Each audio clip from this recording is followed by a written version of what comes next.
Maybe you've never wondered this, but why is it that the Adventist Church can be present in 215 countries? And in fact, for every McDonald's in the world, there are 4 Adventist congregations. How did we get here in only 160, 170 years?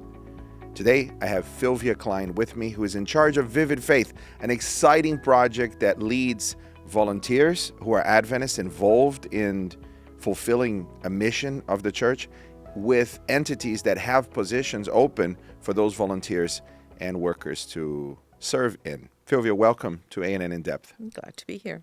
So let's talk first philosophically, and then we go into the tool that you are in charge of that helps people to serve. There are 22 million Adventists in the world, and they seem to have this desire within them, this burning fire for mission. What does that mean, and why is it that Adventists are so keen to fulfill mission? I can give you my personal thought Please. about it. Well, I think it's in the DNA of all Adventists. You know, you from the time you attend your first Sabbath school class, you hear a mission story, and you begin dreaming. So when you hear stories, whether it's a mystery or a nonfiction or whatever it is, it draws you into it. So in our church, we grew up with stories, not just from the Bible, but stories of people who live their Christianity in other parts of the world. And our church does a great job of crafting these stories for every age level. So, you know, when my You're little right. girl Yeah, you're hears right. mission stories, immediately she imagines herself, you know, oh, I'm in that jungle, or I'm on that beach, or I'm standing there, you know, sharing my doll with somebody. So it's part of our DNA as we are reared in the church, and as we are brought by this, if you say, life of literature, Christian literature, into our lives. We grow up wanting to live those stories as well. And then that paralleled with a strong biblical principles through our Sabbath School Quarterlies. You know, Sabbath School Quarterly and mission stories go hand in hand right from that first day your mom and dad bring you to Sabbath School, even before you can recognize a picture or say a word. It is there. So Embedded in the stories that embedded you... Sabbath school lessons and yeah. mission stories. So I think that's why it's there. So that's a wonderful foundation we have. However, I feel like over the years, we are, as you say, 22 million strong in membership, but we are not necessarily 22 million strong in witnessing. You know, personally, we grab this identity, but we don't always have ways to express that identity where faith and service come together. Yeah. Because there's a lack of opportunities. And that's the key. It's a serious problem. So as a local church pastor, I remember when somebody came to me and said, "Pastor, you know, every week you present to us the reality that we could do more, that we could serve more, that we could help more, that we could proclaim more, that we could witness more. Yeah.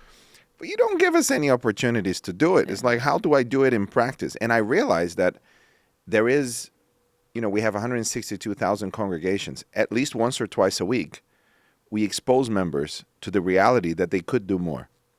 And that pressure builds, you know, okay, I could do more. Okay, I want to do more. What's next?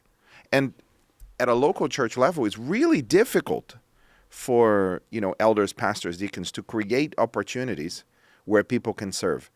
And a lot of churches that do not create these opportunities, what happens is they die, because it doesn't, even large churches, it doesn't take more than 10, 15 people to put together a worship service on the weekend, and maybe a few more to take care of the treasury and you know, you don't need that many people to run a church.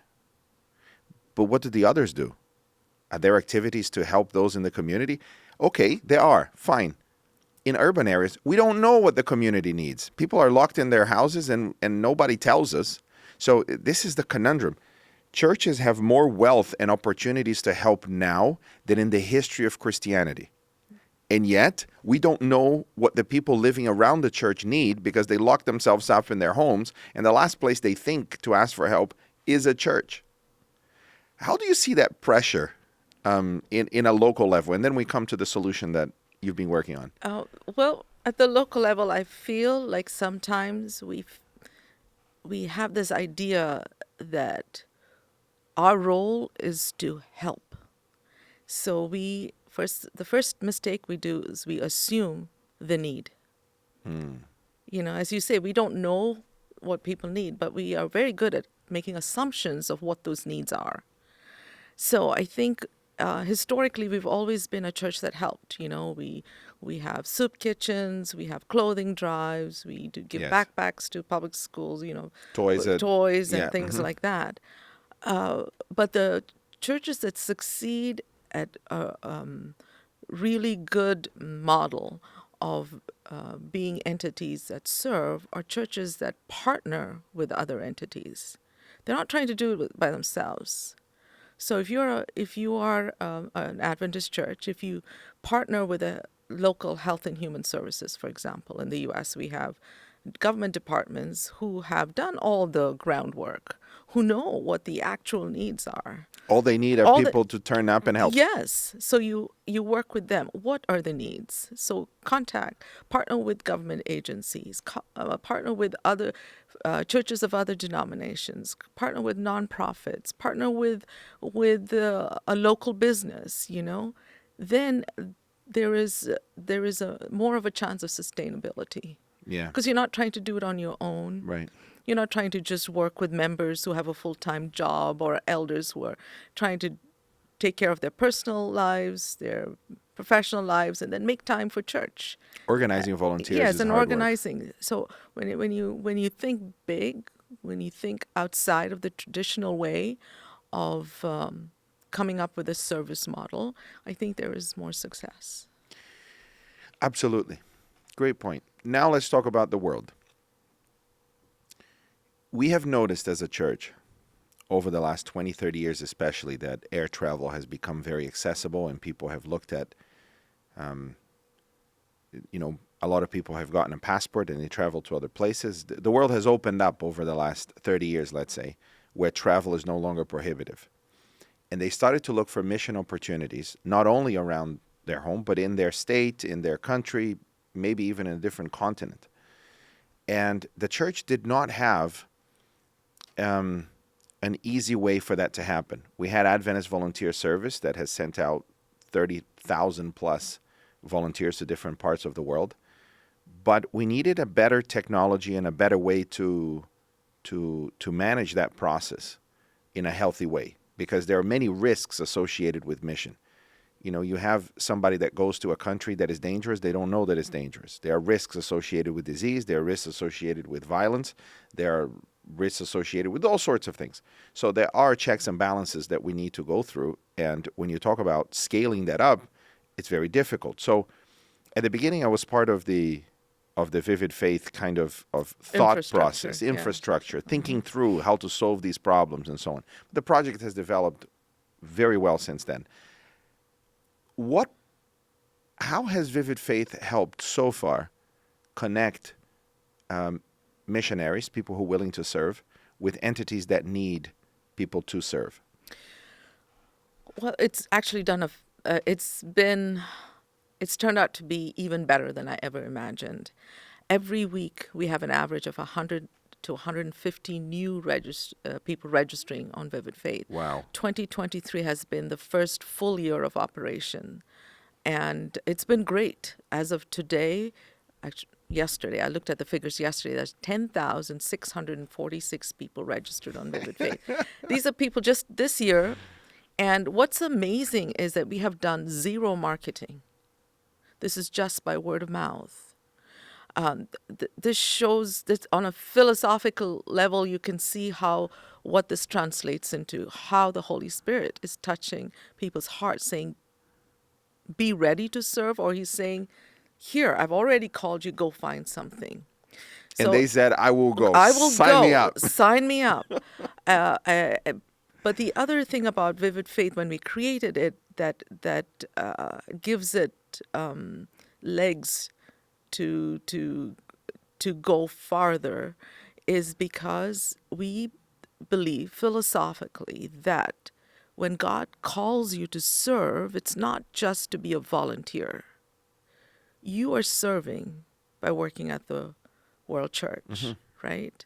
My grandpa served as a pastor, right? My cousin serves in a secular company, but his life of faith that he lives every day in that company is service because God has called him. So service So isn't just service something you doesn't do over there. volunteer. It's Yes. all of it. Yes. My favorite verse is Romans 12:1, and in the message it says, take your everyday, your walking, your eating, your sleeping, everything.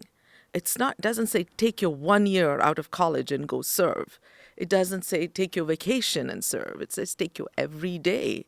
So God calls us to serve. So Vivid Faith is a place that I hope one day will be not just volunteer opportunities, but local church community opportunities. Come every Sunday, do this, that, and the other. Employment opportunity, with ADRA or hospitals where you find people to serve who are people of faith and committed to reflect Jesus' lifestyle of service. So that's what we hope for. Right now, yes, we do already have employment opportunities on Vivid Faith, but predominantly it's volunteer. But we have no problem finding people whom the Holy Spirit has touched. I mean, who better can do our marketing, right? And to do our promotion? It's the Holy Spirit. And our church has already done the campaign, Say I Will Go. Well, the Holy Spirit has been mightily busy, tapping people on the shoulder and say, come on, say I will go. And they say, yes, I will go. But the problem now we have is for these 10,646. So as of yesterday, I have around 500, little less than 500 opportunities to serve. The discrepancy is huge. So you are highlighting. Huge. Vivid Faith has highlighted that our problem isn't the lack of people to Oh, serve. no, not at all. Our real problem is lack of opportunities for them to Yes. go. So imagine what will happen if we start promoting Vivid Faith, calling people to sign up. We will have millions coming. But will we have enough places for them to serve? I believe that when God calls me to serve, to reflect Jesus, if I cannot find a place to serve in my church, that doesn't mean the Holy Spirit say, oh, you tried, they don't have room for you, don't have to serve anymore. My heart is going to be filled with this passion to serve that I'm going to find a place to serve wherever that is. If it's not in my church, I will find a way to reflect Jesus somewhere else. I will still be his child. I will still be an Adventist. And there's nothing wrong with that. But why cannot we create opportunities when we have needs? There are needs. It's not like we are without needs and we're all sufficient, so we don't need volunteers, we don't need employees, we don't need contractors. We have needs. We just need to convert them into opportunities that others can apply to. It is very clear to me that the only institutions that have no problems are those that have no vision. Problems, there can be no vision that does not generate some level of problems. If you have a vision to go somewhere, to grow somewhere, to develop the mission wherever it is that you are, that necessitates a new operation, a new direction, new people, and everything rises and falls on people. Technology is not going to do it. Technology is going to help, but it's not going to do it. Processes are going to help, but are not going to do it. There's no point with having a great process and great tools if you don't have the right people. Yeah. Quick example of that. I need to change the position. So say there's someone looking for a well digger, all right? Mm-hmm. So they post the position in Vivid Faith. They say, "Oh, Fylvia, we need a well digger." So okay, everything's done, process is created, we advertise for a well digger on Vivid Faith. And then they just expect a well digger to magically appear. Because there's technology, it's advertised, it's publicly visible on the internet. So if people, Google well digger, job opening, or Christian or something, it's going to pop up.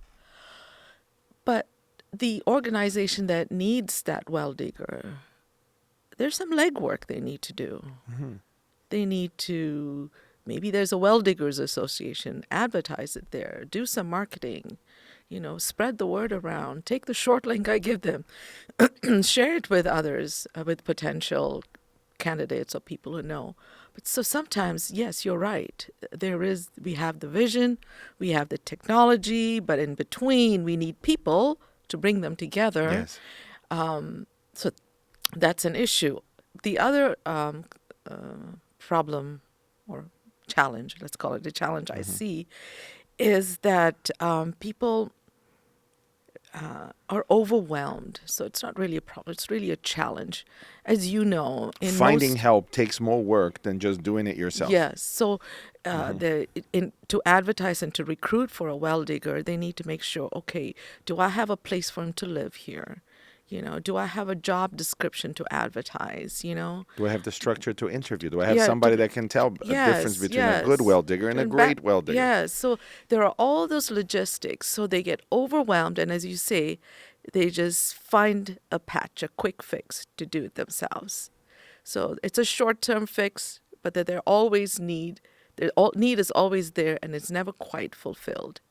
So when I work with organizations trying to help them configure and plan and implement a recruiting plan, a recruiting department, I tell them, when you feel overwhelmed, realize and be assured that this is a one-time thing.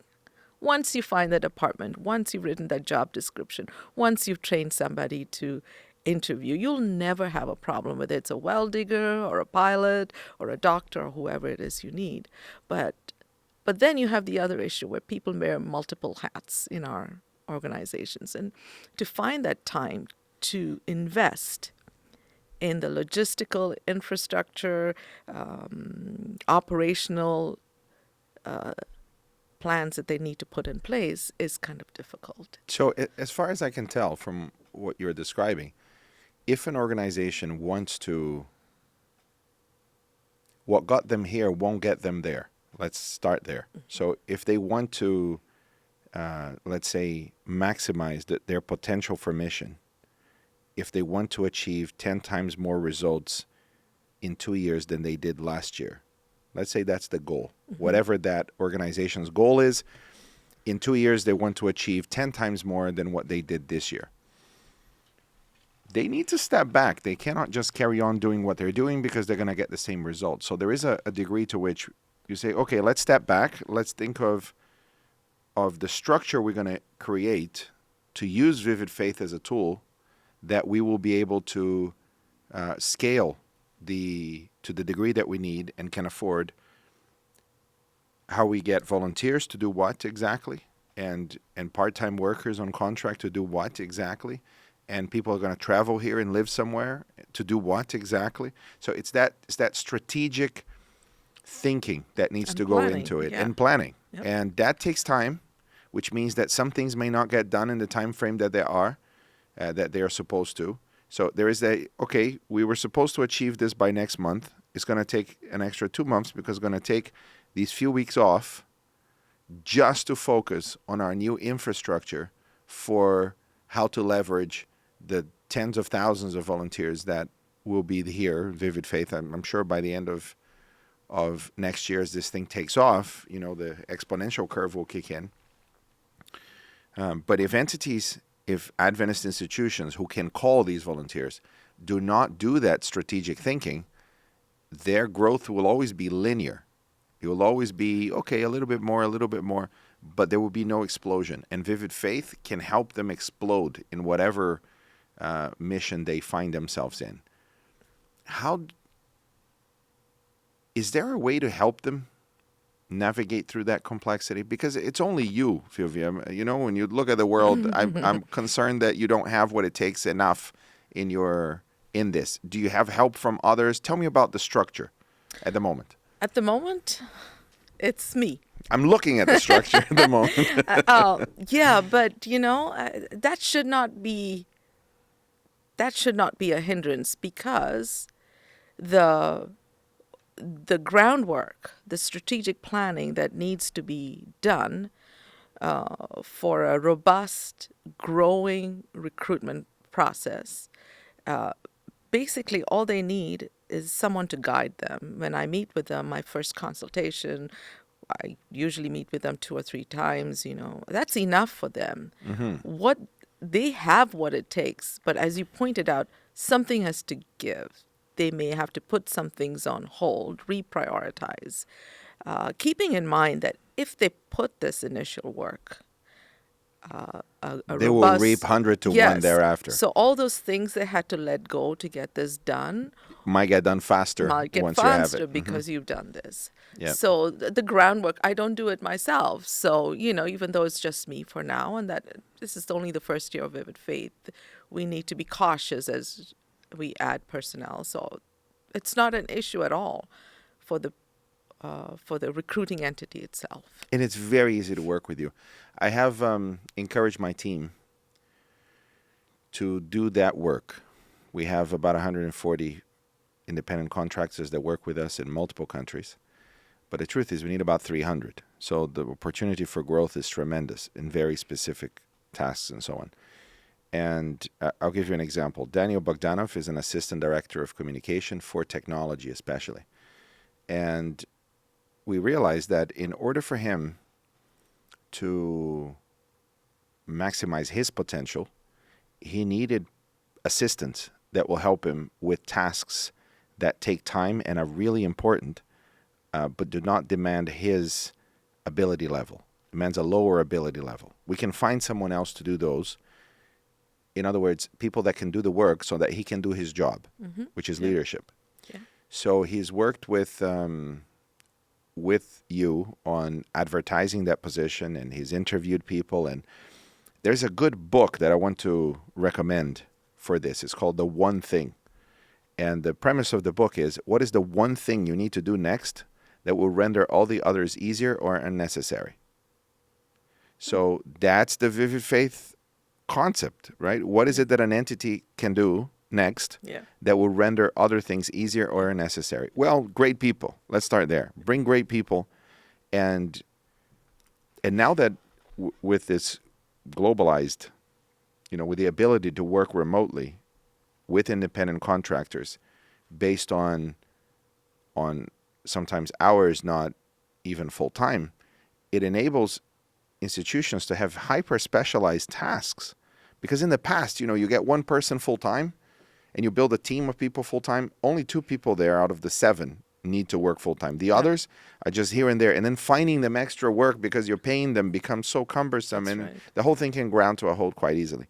Well, now with this globalized economy, you can get the best of the best, and all they need to do is 2 hours a week. They come in, they do what they do best, and they come out. You don't pay them full-time, you just pay for that. That's what we've been doing, and it's tremendously helpful. Yeah, I can see how, I know I've seen GC Communications activity on Vivid Faith, and it's working, this Yes, concept. it is. Another entity that's using it is Hope Channel International. Yes. I think they've gotten, I must say, about 40 to 60 contractors for small jobs on Vivid Faith. Similarly, it's catching on, and that's a good thing. So we don't want to be talking about what should be done and what's not being done, but the thing that's being done is this finding that one thing. And another example is the White Estate. They want to translate their some of their books into many languages. I think they've identified 251 or something. Wow. So they're going to use Vivid Faith to Find the people that can do this. who can do just that one. Can you do these 3 chapters yeah. in this language? And they're working in cooperation with the divisions, where that language is predominantly used, and advertising there to identify people, and then sending them to Vivid Faith to recruit, find the individual process, and as soon as they're approved, then they're onboarded somewhere else and moved to their translation platform. So you have three different platforms. That's so beautiful. Three different platforms, one for advertising and recruiting, another for onboarding, another for Doing the job. doing the job. And can all be done remotely. You've got people and technology coming together There you go. beautifully. and a process. Process. We call that strategy. So when we talk about strategy and people say, I need a strategy for this, That's I right. immediately ask, okay, who are the people? What are the processes? And what are the tools that you're going to use? For me, those three things constitutes a strategy. Yeah. If you have the tools and the process, but you don't have the people, then you don't have a strategy yet. What you have is a plan, but it's not a strategy. Find the right people. Exactly. Yeah. Cool. Well, Fylvia, thank you for joining us in A&N In Depth. We're going to come back with another episode to talk about other things related to this. And we thank you for your willingness to come and help us understand a little bit more about Adventist mission and how we can fulfill it. Glad to be here. And thank you for listening and or watching A&N In Depth. It's a pleasure to have you here. If you have any comments or questions for Fylvia, you go to the comments on YouTube. This is also on YouTube, and you type those questions there. I want to point out that if you want to be one of those that say, I will go, and you want to serve somewhere, vividfaith.com. Vividfaith.com. Simple, easy. Go sign up now. Don't delay it. And as far as A&N In Depth is concerned, we'll see you in another episode.